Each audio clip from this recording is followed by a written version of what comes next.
Welcome to another exciting episode of the Epic Entrepreneurs Podcast. I'm Brad Sugars, the Chairman and CEO of Actioncoach, and today we're diving into the minds of some incredible business leaders, uncovering their real stories, strategies, and the secrets behind their victories. It's not just about success, it's about the journey, the hurdles, and turning challenges into opportunities. So let's jump right into it.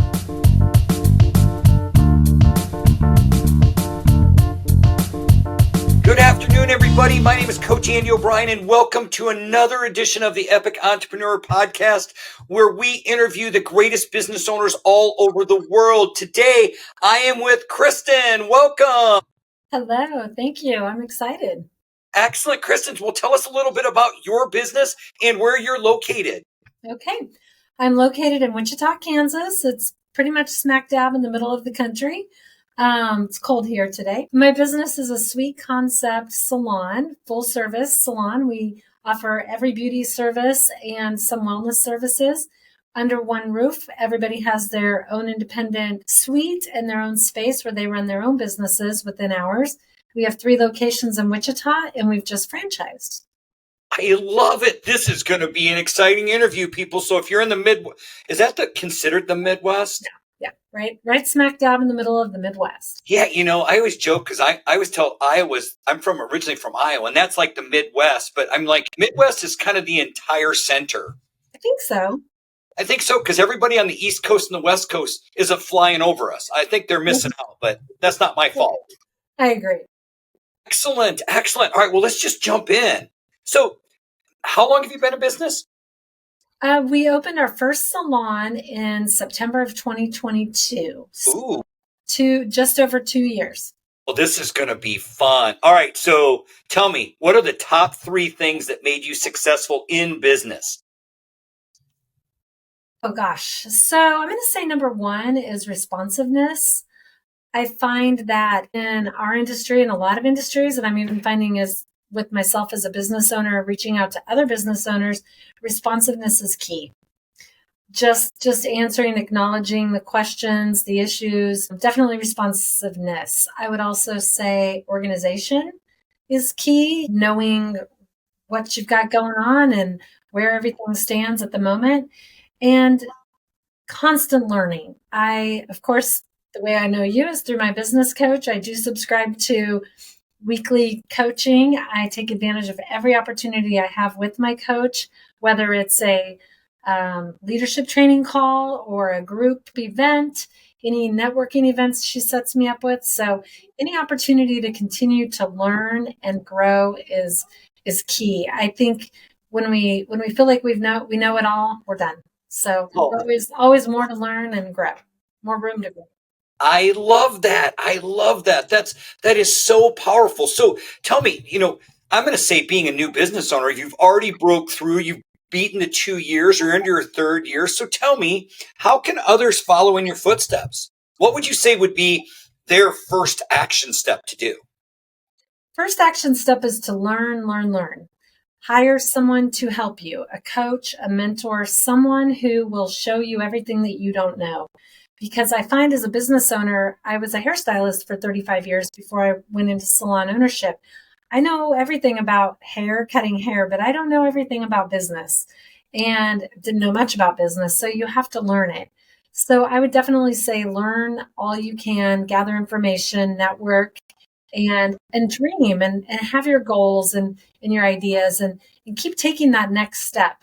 There are so many times a roadblock hits, something gets difficult, and most of us at that point jump ship. We pull the ripcord and we're like, forget it, I'm out. This is hard. Push through the hard things and learn ways around them, because there's always a way around them. Oh, absolutely. Okay, so with that, tell me, obviously 35 years, by the way, you wear it well, and you've been in business. So why did you decide to go out on your own? Great question. Well, I was a customer of a business like mine for years. As a hairstylist back in 2012, I also desired to go independent and have my own space where I could run my small, tiny little hair business my way, in my space, decorated my way, and all the things. So I started off in a suite concept salon like mine. 2 years later, I relocated to Wichita. At the time, I was in Olathe, Kansas. a Kansas City suburb. I came to Wichita and I went into a Sweet Concept salon that is a franchise, a very well-known big one. Not sure if I'm supposed to mention it, but it's been a great experience. It was Sola Salon Studios. They really pioneered this whole model. So great company. I had 8 great years leasing space from them and building my business. I got to a point where I felt like I was running out of room to grow because of amenities that I desired that they didn't offer.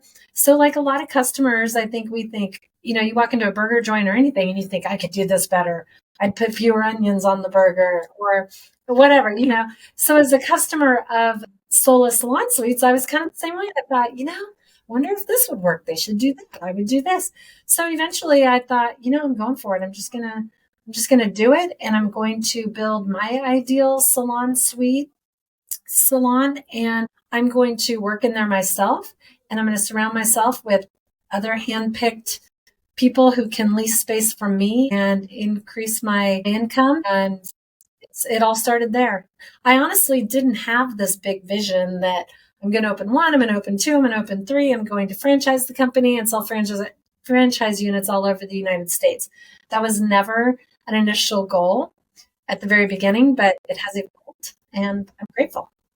That is so awesome. We get to the end of this. I'll ask you about Olathe because I've got some good friends that live there. All right. In all the time, what has been your biggest challenge owning a business, and how did you overcome it? Let's see. My biggest challenge, I'm going to say, is twofold. It is, as I said before, coming up against obstacles that I didn't know the answer to. I didn't know how to get around, and staying with it even in those times, because, it's easy to jump ship, and I can cut hair like nobody's business. I can make plenty of money doing that. So staying the course early on was my challenge. Now that I'm in and jumping ship really isn't an option, it's managing the overwhelm and just keeping going forward. I really can't tell you, knock on wood, and after we visit, I'm sure it'll come to me. I'll think, I should have mentioned this, but I really can't tell you of a great, big, huge challenge that I've had. We didn't almost have to close. We don't have those stories yet, and I hope that we never do, but I can't really tell you, I haven't had problems with people. I've had tiny problems with tenants, but nothing that's, I'm going to say I have 95%. I'm working with great people. I'm thrilled that they're all in our salons. It's probably even more than 95%. So I can't give you a specific example of a challenge except just the wherewithal to keep forging ahead. And I promise I'm not using this as a plug for Lee. She's not paying me to say this, but that's where coaching has just been so instrumental. And I get frustrated because a lot of people don't want to take the time, initiative, and spend the money for coaching. However, there's nothing better than having that one person you can call that says, I am stuck. I don't know what to do. I want to give up. Who breaks it down and says, is this really a big problem, or is this a growing pain? So having a coach is instrumental. And like I said, I just went way off cuff and gave a big plug, and that was not intended. Well, that's okay. That's okay. When she listens to this, you're going to be in trouble by saying you didn't have any problems yet. So you better call her when you talk to her. I know. So all joking aside, let's jump into that really quick. So when you talk about business coaching, and you mentioned the great Lee Gray, great friend of mine, phenomenal human being, great coach, how did you choose her? That's an interesting story. Actually, when I first moved from Olathe to Wichita in 2014, I didn't have a job. I didn't have a clientele. And I went to one of the schools in town, one of the cosmetology schools. They were offering a class open to the public. I can't even tell you for sure what it was about. Business building. I don't know. And Lee was the teacher of that class. And something resonated. I liked her. And I liked the way she taught, the way she thinks. I just liked her. And 9 years later, I remembered that. And when I started to have those growing pains, when I felt like I needed to expand to a second location, but I wasn't sure if I should. More importantly, I wasn't sure if I could. I thought, where is that Lee Gray? I'd seen her, she makes herself well known. So I'd seen things and I knew she still existed. I hunted her down, looked her up, and had an initial meeting with her. And since then, she's definitely my coach, but we also have a friendship side. We're really clear to separate. If we talk, if we go to lunch, this is all in friendship mode. We talk personal things and not business. But when I really need business direction, advice, support, or just want to help with the next great idea, she's the one. So what would you say to somebody if they came to you and said, why a coach? What would be your initial response to, why do you need a coach? Why should I have a coach? I like the football analogy. You take the greatest football players, or any sport for that matter, and those key players that we know their names, their celebrity, they have a coach. And I just really believe that there's so much we don't know, that, like I said, me as a hairstylist, I can teach hairstyling all day long. I know everything about that. I don't know business. So you have to find someone who knows what you don't know so that you can keep moving ahead. So it's hard to not be frustrated by that. But again, that kind of goes back with, you have to have a willingness to learn and to want to find out what you don't know. Well, that is excellent. People, pay attention to this. That is incredible. All right. So I have a couple more questions that I want to ask. So going backwards, now I know you said you've been in business for 35 years. So this one's going to come as a shock to those watching it. What would be the best advice you would go back and give your 25? Oh, I love that.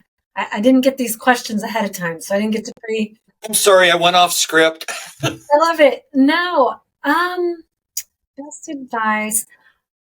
I'm going to probably go financial on this. Save your money. Plan for retirement. Really, really have a vision of where you want to be at the end of your career. And ultimately, sadly, I guess, at the end of your life. When we're young, we're very self-absorbed. We're in the here and now. I want to buy this. I want to do this. I don't want to save. I want to buy a new car. I want to spend this money. But if I could go back and tell myself one thing, I would say, you're going to be 53 someday, and it's really not going to be that old. And you're going to wish you would have saved better. And you're going to be glad for what you did save and whatever nest egg you do have. And I think it's so hard to get younger people to have that foresight, but we are going to get older and we are going to hope that we've done well with our money. Oh, I love it. All right, let's stay along that line for a second. So what top piece of advice have you gotten or would you give to the next entrepreneur that comes to you? Okay, so the next entrepreneur that comes to me and says, I want to do what you're doing, what would be your biggest piece of advice? I think to that person, I would say, learn, study, be resourceful, get your vision in mind, understand that it will change. Like I said, I didn't have a vision to go this far. I had a very small vision, but be open-minded to the fact that may change. It'll evolve. Life events will happen that will change that. Or like in my case, you might find you're really good at it, you're successful, and you're going to go far beyond what you had imagined initially. So be open-minded and stay true to your vision, but understand that it may change and learn everything you need to know to get to where you want to be. Oh my gosh, what a great piece of advice. Well, Kristin, is there anything you'd like to add before we call it for the day? I guess I'm going to say, keep it fun. This has been the most fun time in my life. I will say I'm in control of everything about the business, good and bad. And sometimes that is good and sometimes that is bad, but keep it fun and have fun with it. Don't get yourself into something where it's a grind and it's terrible and you wish you didn't do it. Find ways to enjoy the relationships that are built because of it. And if you're going to do business, make it fun. That is such good advice. The older we get, even though I have an S tattooed on my chest like I'm Superman, a lot of entrepreneurs forget that we started this business to have more life, more love, more fun, not vice versa. So thank you for reiterating that. Well, Kristin, thank you so much for being part of our Epic Entrepreneurs podcast. We can't thank you enough. Obviously, give your coach a great big hug. And that's going to be all for today. Well, thank you. I appreciate this opportunity. It was fun. It was great meeting you. Hopefully, I've shared some valuable information. If they need to watch this, there's pounds of information in here. So thank you so much for being brutally honest with the folks at home. You're welcome. Thank you. And that's a wrap for today's epic conversation here on Epic Entrepreneurs. Huge thanks to our amazing guest for their pouring their heart into sharing their journey. If you enjoyed this episode, hit that subscribe button, leave a review, share it, or hit that bell. But until next time, let's make sure you keep dreaming, take massive action, and stay epic.